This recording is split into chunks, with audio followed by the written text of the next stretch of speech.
Yeah.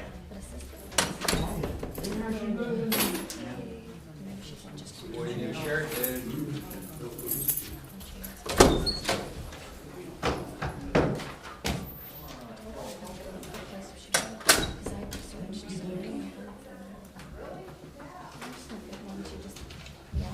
My little 18-year-old. First time she got to vote. Yeah. Well, you got a short task.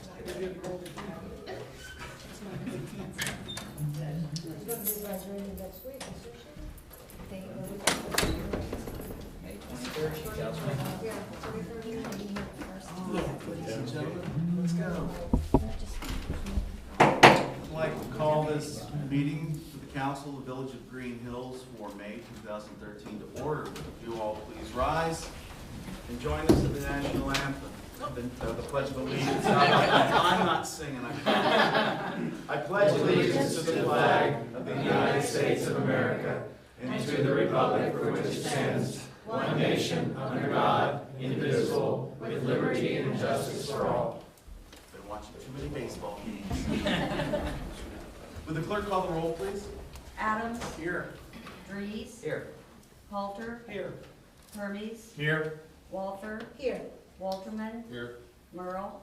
Here. Boy, 7 for 7. That's the first time that's happened in a while. I've been traveling too much. At this point in the meeting, we have opportunity for approval of the minutes from the April 2nd regular council meeting and the April 16th work session. Mr. Mayor, I move that we accept the minutes from April 2nd regular council meeting and the work session of April 16th as presented. Second. If there's no discussion, all in favor of the minutes approval, please signify by saying aye. Aye. Opposed? Abstentions? They'll stand as approved. At this point in the meeting, we have an opportunity for residents to address council. It's time for you all to come up, say your piece, get 3 minutes. My name is Stan Willard. I live at Damon Road. Topic that I have tonight was the zoning code that was recently passed. I know that's the last word you want to hear about zoning, but there's still some issues I think that should be looked at in the relatively near future, particularly in your village center designation.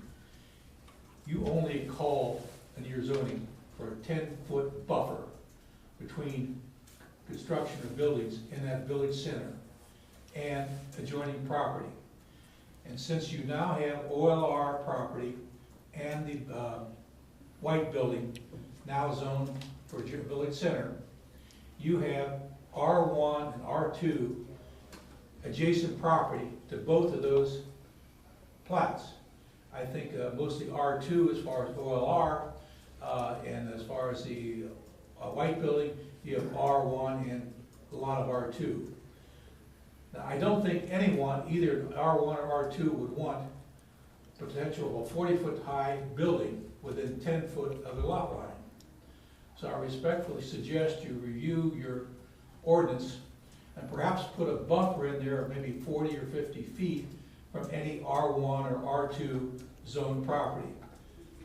Otherwise, we're looking at a problem and potential slum condition, because no one's going to buy property or want to rent property next to an edifice that's 44 foot high right next to them. And you cut out sunlight and all kinds of problems there. So I think it's just a question of common sense, and I think that, you know, there's so much in that zoning ordinance that may have just been overlooked, but it's something that would help, A, sell the property, since you are going to have a village center designation. The idea is to make it more commercially available and saleable. The fact that you would have a buffer zone would make it more palatable to the neighbors, and I think you might want to really consider that. You also may want to consider the motion that was failed for lack of a second last time, making the 80% demarcation the point where a non-conforming use can be reused.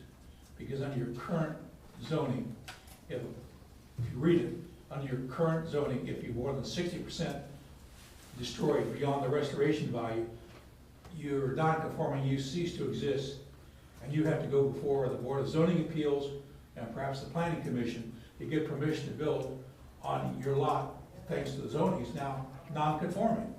We've got a lot of non-conforming lots, particularly the older section in Greenhills. I don't think it was the intent of anyone to create a problem there, but the problem is there.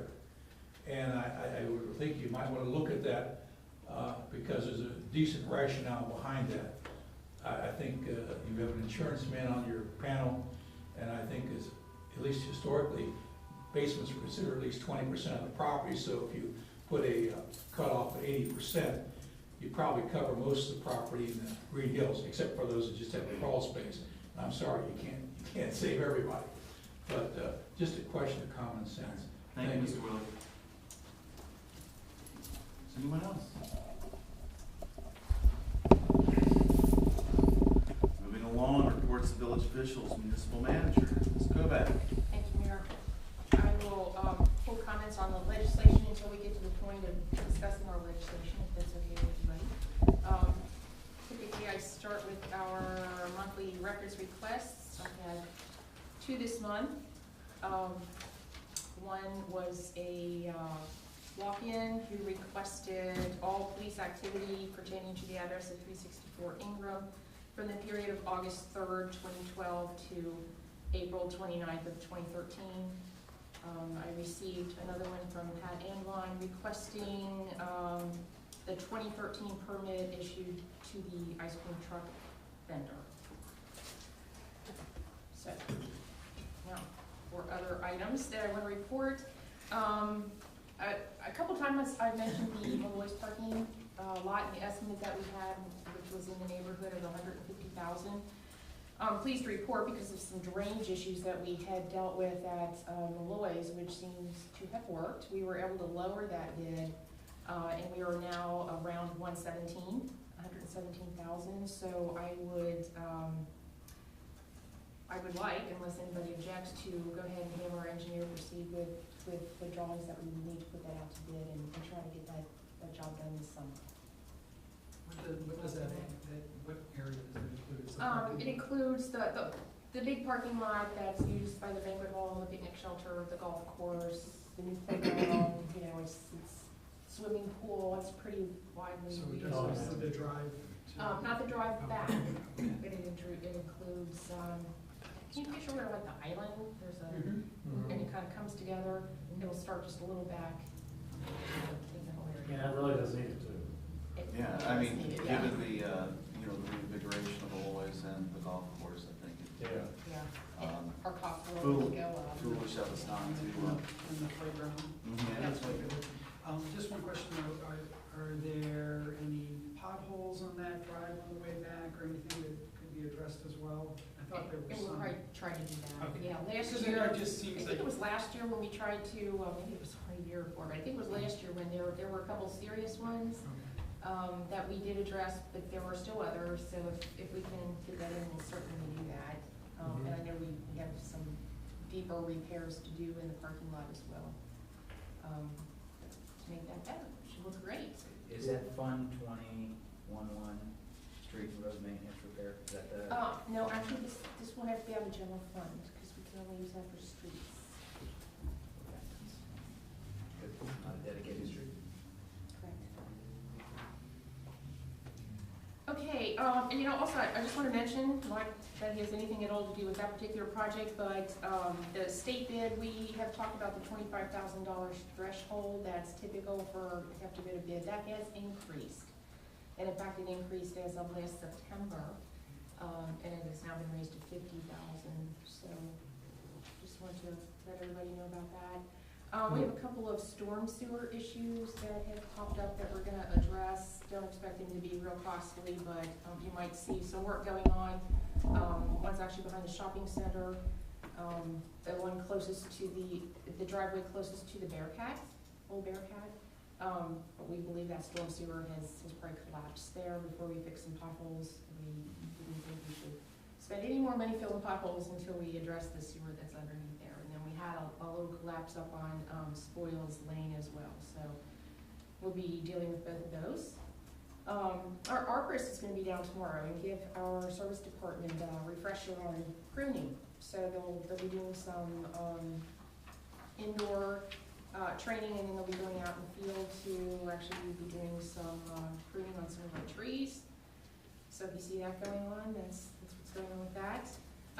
And in the way of our trees, we are also, the advertisement will start this week for our 2013 removals and pruning that's too high for our service, or it's in the wires.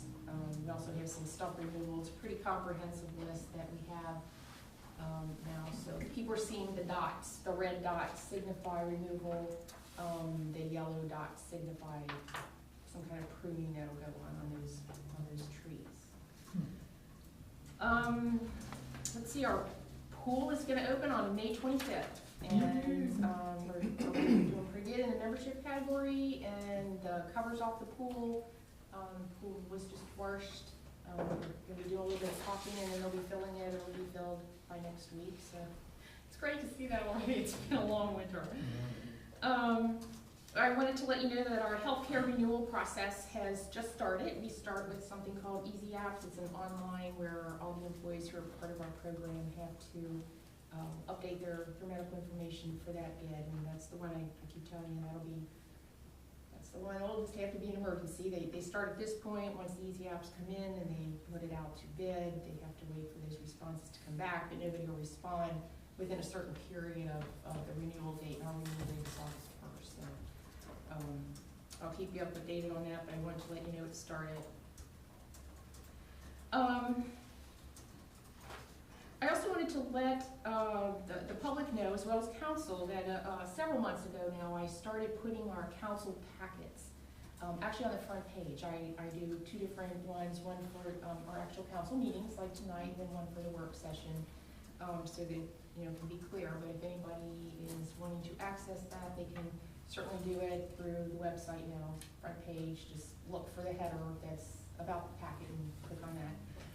If for some reason people don't have the internet, usually by Monday morning, because we can work late sometimes on Friday, can't always promise it on Friday, but Monday morning they could even come here and get a copy if it was necessary to do so. So I wanted to let everybody know about that. Also wanted to mention this past month we had the Tree City USA function.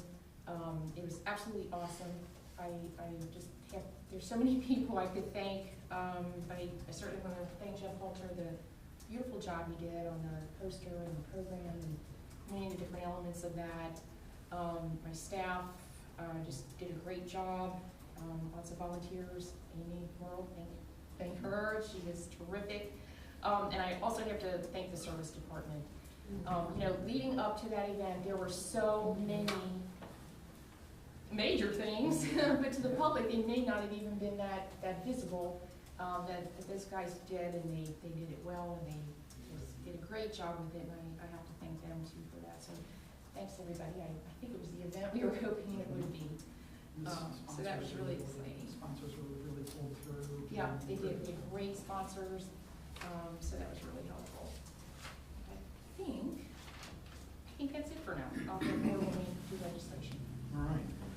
Any questions for the manager? I just want to comment. I went to the Hamilton County Municipal League, and many of the neighboring city, villages, etc., that were here for the Tree City USA were there. And they recognized me, and they complimented the whole event, how beautiful that venue was, and they had no clue that we had it there. And they agreed with me that it looked like having a miniature Chrome Conservatory that day in there. That's nice. So they highly complimented you, and many of them knew you, and said what a great job you did for that particular event.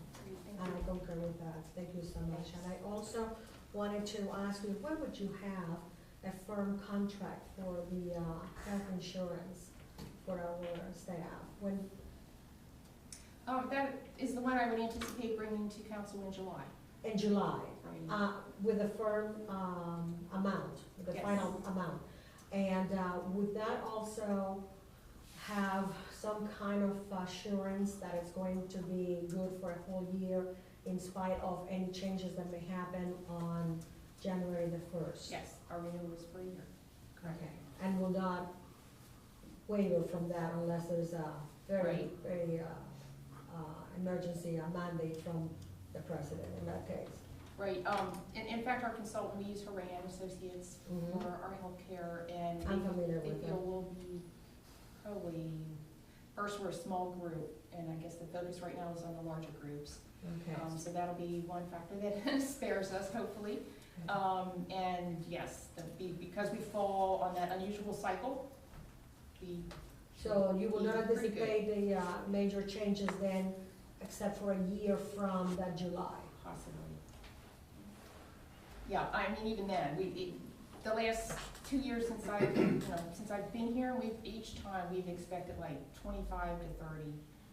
The first year we had 2, the next year we had 4, so we have just been very lucky for that, but no, we would be good for a year. Okay, thank you. Okay, no further questions. What are Mr. Boards?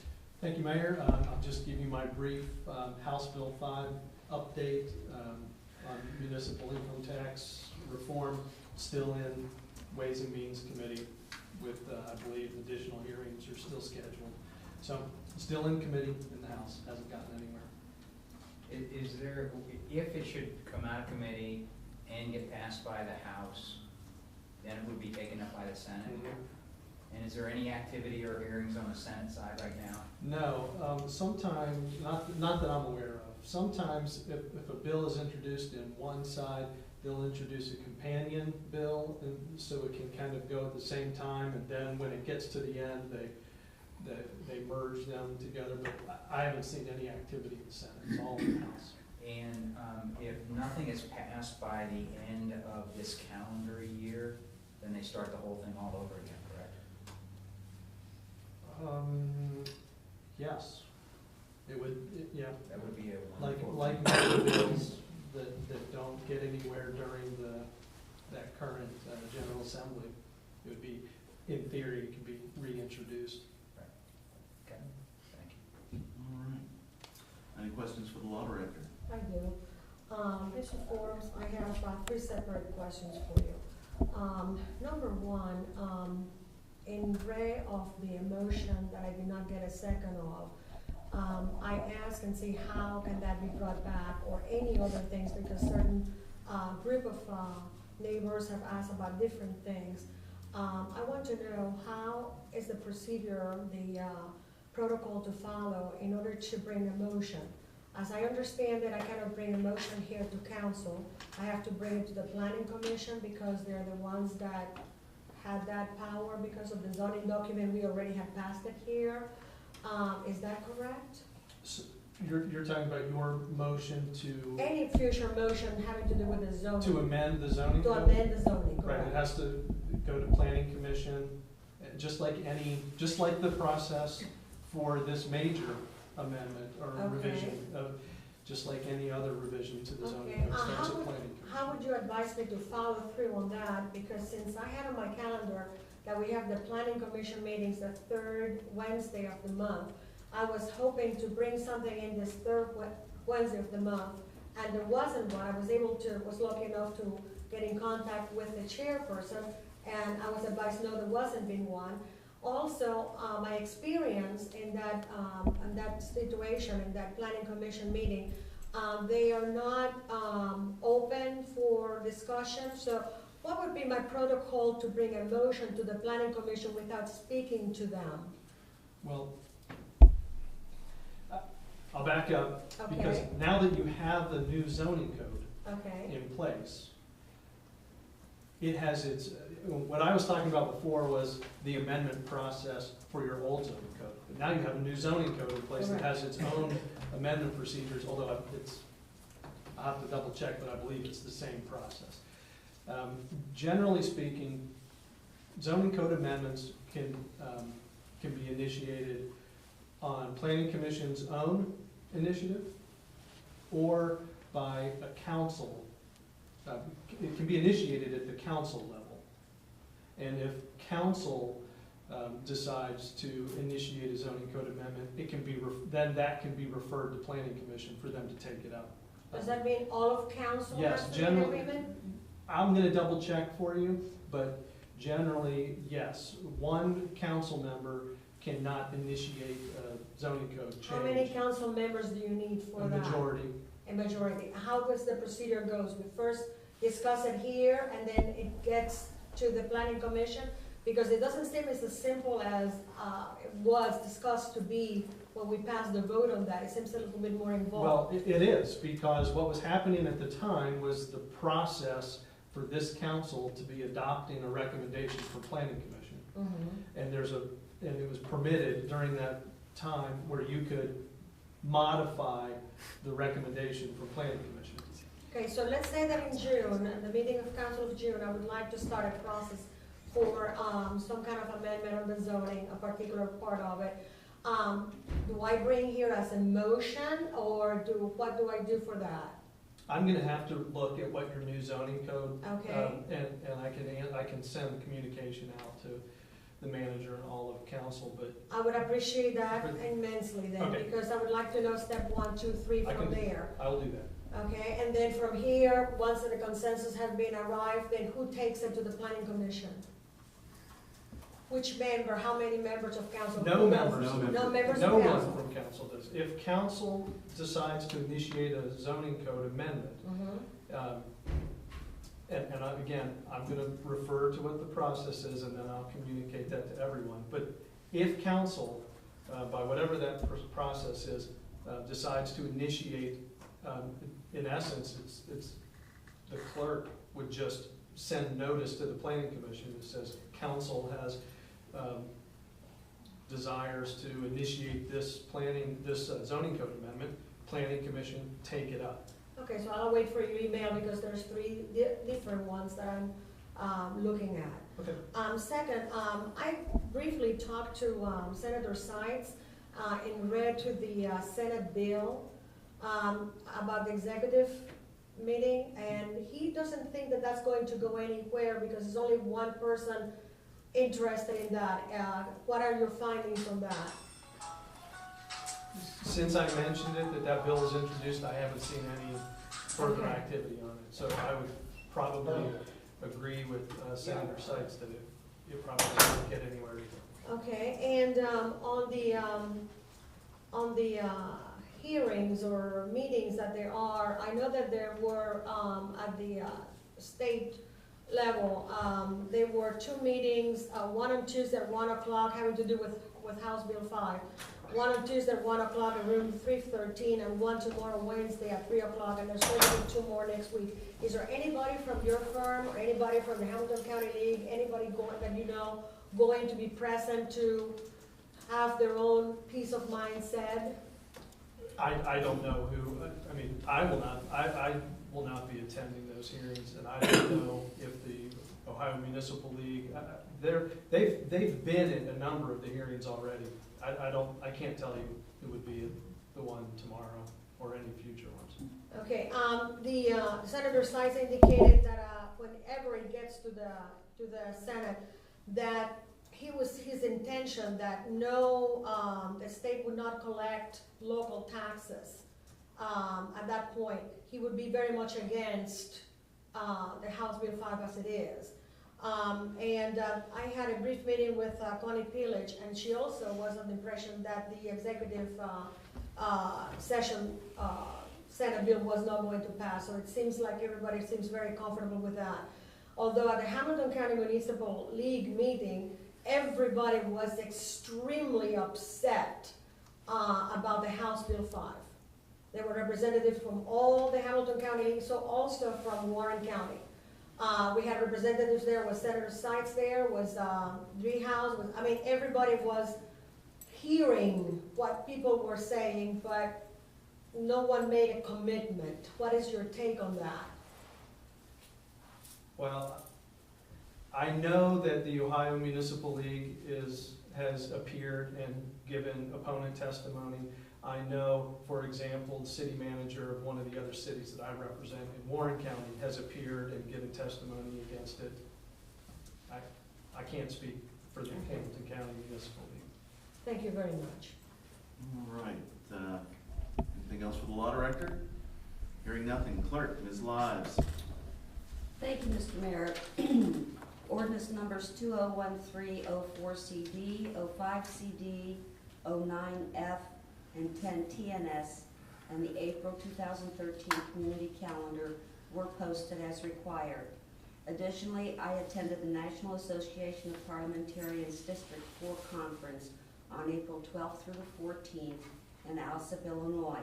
The focus on the training and education was specifically in the areas of role of the president, effective communications, members in debate, 21st century technology and voting, and governing documents. It was a very, very worthwhile meeting to attend. And notice of the primary elections on May 7th today was posted as required at all of the posting places. And if there are no questions, that would conclude my report. Thank you, ma'am. And again, thank you for all your hard work and taking your time and treasure to, to attend all these conferences that you do and increase your skills and value to our community. We appreciate it very much.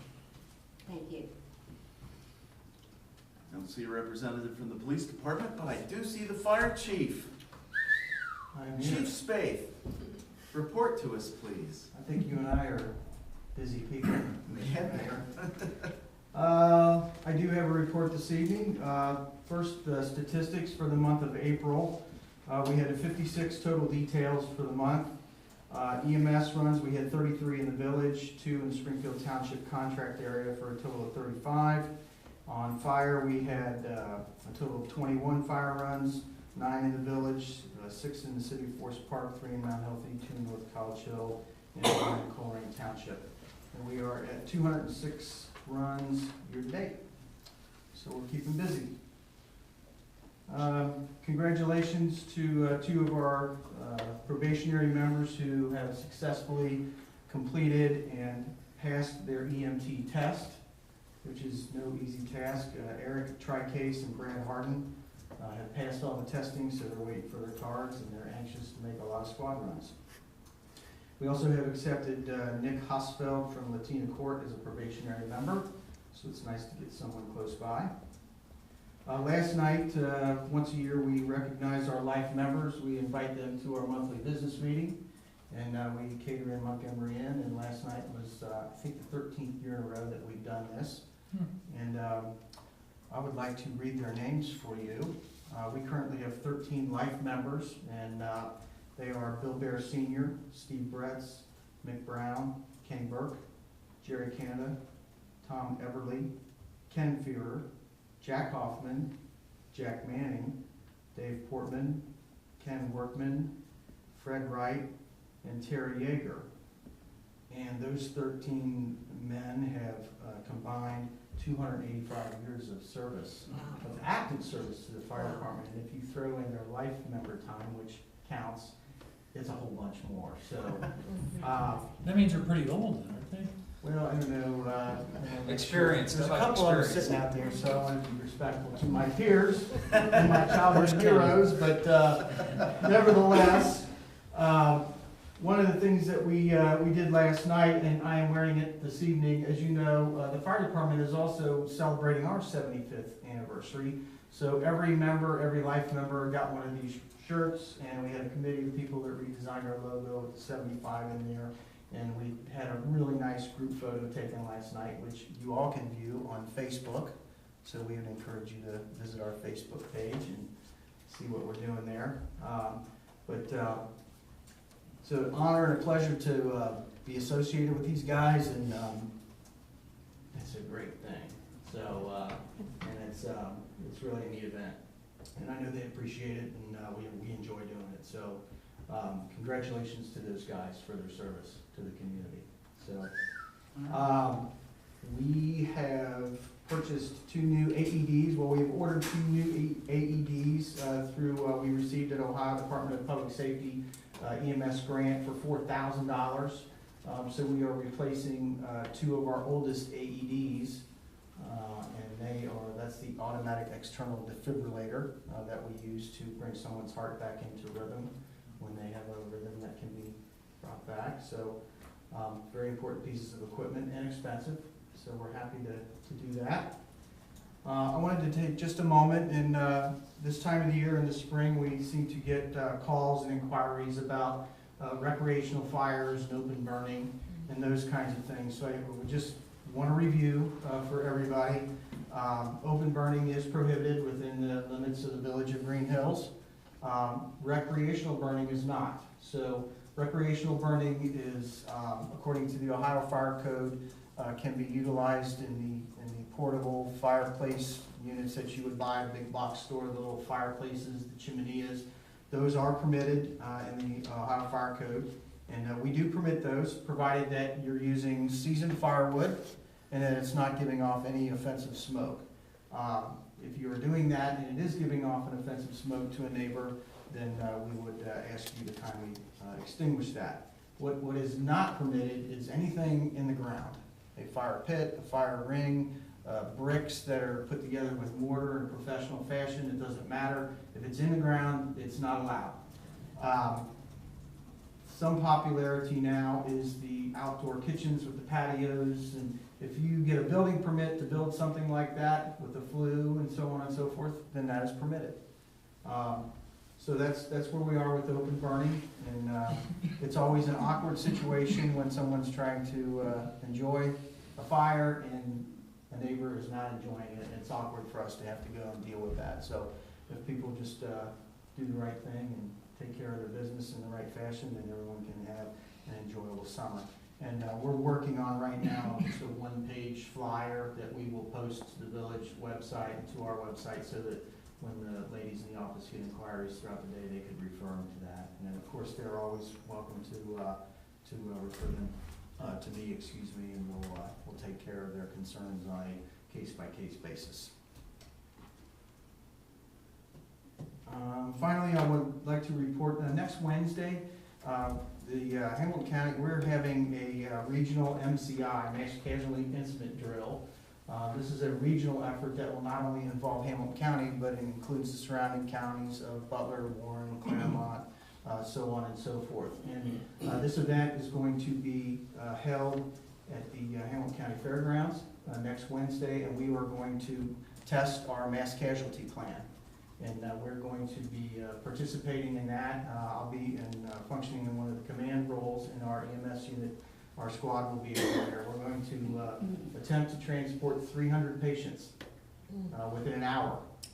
So it's a regional effort. It's going to be an opportunity for us to test our capabilities regionally, because, as you know, an event of that magnitude could not be handled solely by one fire department, even the largest fire department in Hamilton County, which would be the city of Cincinnati. So we're excited to see this plan go into place, and after it's concluded, there will be a debriefing and an evaluation, and we'll see where things went really well and where areas where maybe we were deficient.